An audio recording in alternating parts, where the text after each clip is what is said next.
Well, I guess we're doing F-35 sticks now. I mean, the announcement of DCS F-35 honestly shocked me because I thought to myself, well, they're not even doing a Super Hornet, and the F-35 is like completely classified, or almost completely classified. How the hell are they going to model an F-35 when they can't even model a Super Hornet? And I actually asked this question during one of Wags' Q&As, and apparently there's a lot of publicly available data about the F-35.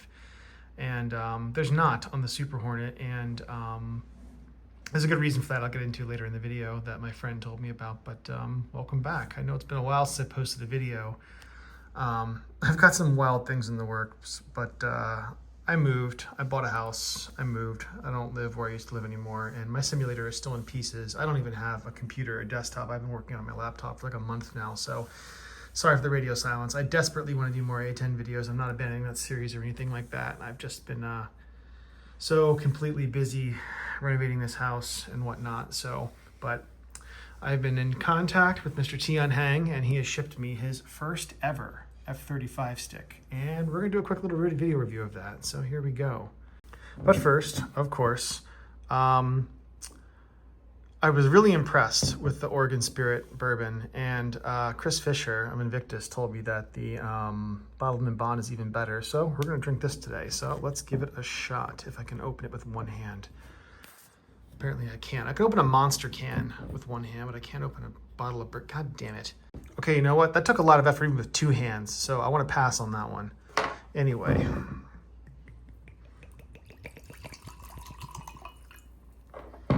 Light pour for tonight. I'm feeling a little under the weather, so just a little bit for tonight, but cheers, guys.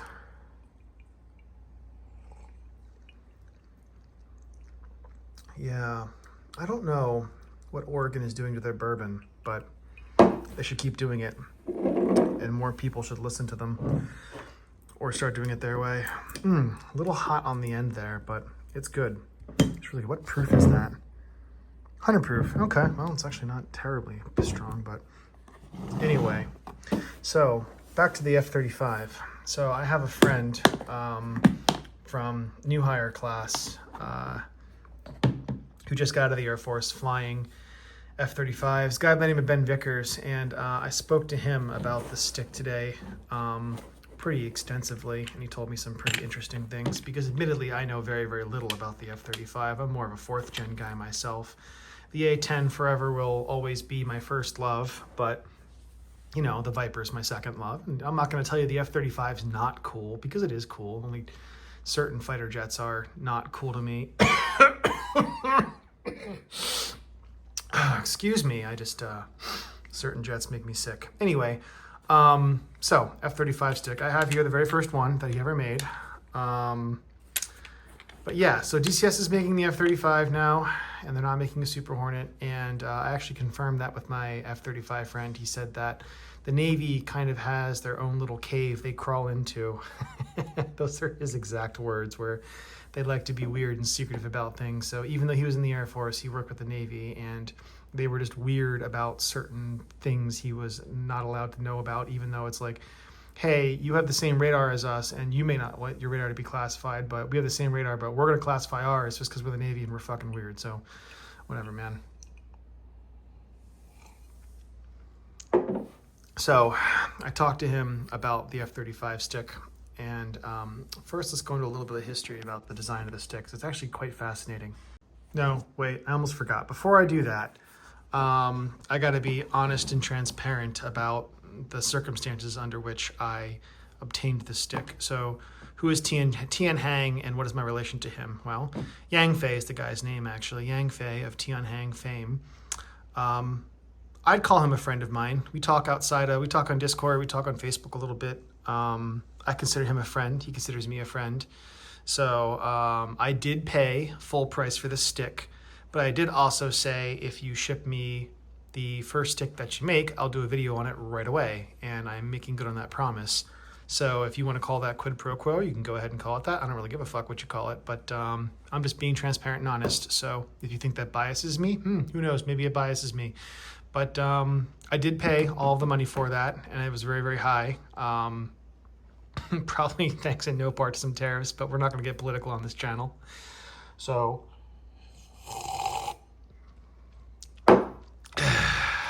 anyway, so in summary, I paid full price. I paid all the money. I paid the same price you're going to pay. Didn't get a discount. But he is shipping the first stick probably ahead of schedule of everyone else. I bought it as soon as it became available. I'm not sure if anyone else bought it before me, but I was pretty quick on the draw. And he did ship me the very first one. And I do have the very first Tianhang F-35 stick. In fact, I think I have the first F-35 stick anyone's made for a consumer market ever. I mean, yeah, you can go ahead and buy like a $5,000 F-35 stick from Bug-Eye Technologies or some shit if you're a fucking psychopath. But the first one that, you know, is made for like the average Joe, pretty sure it's me. Anyway, so like I said, I know next to nothing about the F-35. My first time putting hands on an F-35 stick, anything ergonomically like this, was today, a couple hours ago. I don't like the way it feels. I don't like the F-35 stick, honestly. I really don't. Maybe I'll get used to it. Maybe it's better in a more ergonomic flying position. Maybe it'd feel better to me. I don't know. But that's just a personal preference. I didn't fly a fucking F-35, so I can't tell you if it's good or not. But interestingly enough, my friend told me that the initial production of the F-35, they had a bunch of Viper guys come in and design the stick. So you could say this stick is a Viper driver's wet dream. Like if you give an F-16 guy carte blanche to make whatever kind of stick he wants, then this is what he'd come up with. And up here, all the usual suspects. Pickle, TMS, this is actually called a WEMS, a WMS, Weapons Management Switch, I guess is what the F-35 guys started calling that colloquially. I don't know if that's official phraseology or not. Trim hat's a little bit smaller than the real, not a real, but a regular trim hat on like a Viper or a Warthog, but that's actually true. I confirmed that with him. I'm like, is it really smaller? He's like, yeah, but you don't notice. CMS is the same, paddle's the same, pinky switch is the same. Now where things get, and the trigger, two-stage trigger like normal. Now where things start to change is you've got an additional four-way here, and then that one's a dome-like button, and so is this one. They're both dome-like buttons, which is different from normal. This is the only cylindrical switch left on the switch. So that's pretty much it. And then the wrist rest here is adjustable, which this is actually too small for me because I have giant, massive hands. So I need to actually adjust it down. Maybe that's why I don't like the ergonomics of it so much, is because it's like my wrist is like against it right now. My thumb is like over the top of the switch. So that's getting down to this one. I can't even do it with one hand. It's just too far down. So I got to adjust that wrist rest for my monster hands. But those are all just my opinions. So he talked about the functionality of the stick. He told me like what some of these switches do. And I could tell you what he told me, and I will tell you some things because they're kind of neat. But just a little bit of a disclaimer here. He got out of the Air Force 9 years ago, I think he said. And the functionality of the HOTAS changes constantly. And my friend who flies Vipers told me the same thing. He said they're switching what the HOTAS does like every 5 fucking seconds. It's really annoying to keep up with it. So he might tell me that this is a weapon select switch right here, but it might not be anymore. And who knows what version DCS is going to model in like goddamn 2026 when it finally releases. So huge, gigantic grain of salt with everything I'm about to tell you as far as what these switches do. But first, let's talk about the switches themselves. All of the switches have all that super, super nice, clicky, tactile feel that Tianhang is famous for and that I love him for. They're an absolute joy to press. I love the Tianhang switches. I even love them more than the real mil-spec ones, which is, makes me objectively wrong. Because again, do you like fighter jets? Do you want to be realistic? Then you get what's realistic. But if I could make my own fighter jet, I would actually want switches that feel like this because they're delightfully clicky. I just absolutely love it.